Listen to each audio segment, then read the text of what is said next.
Hello everyone, today I'm in Las Vegas and the question I asked for today's video is, can we have a stock market or housing crash, and are times really different now than the last crash in 2008? And the simple answer is this time really is different, and the answer to why is because there is just so much new money out there. Since 2008, over $8 trillion has been printed by the Federal Reserve following the Great Recession. And looking at this chart, about half of that was printed during the COVID pandemic. This program of money printing was simply called quantitative easing, which sounds better than what it really is, which is simply printing money. Now you might say, well, the US government prints money all the time. That is not true per se. Yes, the US government overspends each year and has to borrow trillions of dollars, but what makes quantitative easing different is this is money the government simply created out of thin air for the purpose of buying mortgage-backed securities during the 2008 housing crisis, and also government treasuries to help decrease the interest rates on government bonds and also on mortgages. So basically the federal government was buying its own debt as well as private mortgages that no one else wanted.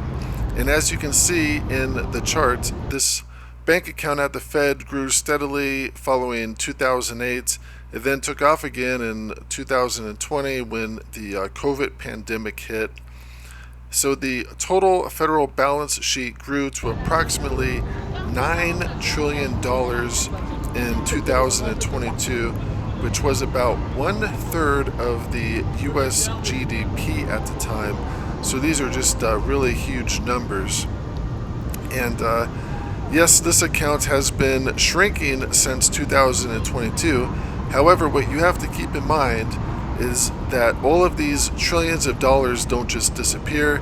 They are returned to the Treasury to be spent by the federal government. Thus, the magically created money during COVID and the 2008 housing crisis is still entering our economy, which further inflates and props up overinflated assets such as housing and the stock market as well. And this time really is completely different than pre-2008.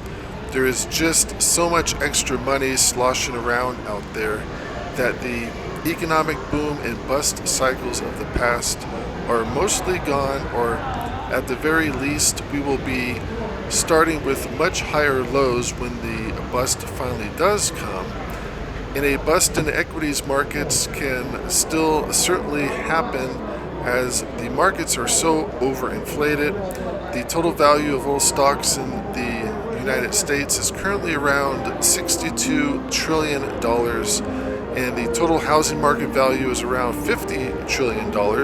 So these are even bigger numbers. And then you have other markets such as the precious metals, such as gold, which is about a $15 trillion market worldwide. And gold itself has also seen massive inflation. So it's not just stocks and housing that are overbought. And if you think housing has done well, then just pull up a historical chart for gold, which went from approximately $35 an ounce in the 1970s to over $3,500 today. So that's over a 100 times appreciation.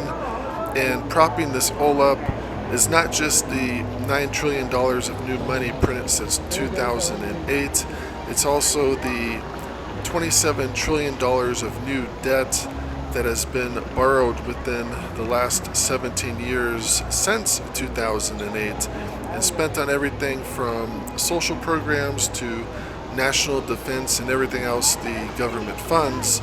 So that is a lot of new as well as old money that has entered the US economy, and the federal government continues to borrow money each year with the most recent fiscal deficit at approximately $1.9 trillion. However, unlike the quantitative easing money, the deficit spending will have to eventually be paid back, or so that is what we are led to believe. And to summarize, so we have the $9 trillion of newly printed money since 2008 and another $27 trillion of borrowed money, which has been pumped into the United States economy. And that is just a ton of new and old money, and that is what's keeping up the stock market at record highs and inflating the price of housing, as well as commodities such as gold. And this doesn't mean that there can't be a market correction in the future, but there is just so much new money since 2008, that's over $36 trillion, that likely any market declines will be seen as a buying opportunity for those who do have part of this new money. So the world is literally awash in US dollars, which explains why things like Bitcoin and other cryptocurrencies have done so well in recent years. So this time really is different, and I'd like to thank everyone for watching, and please share your comments and thoughts below.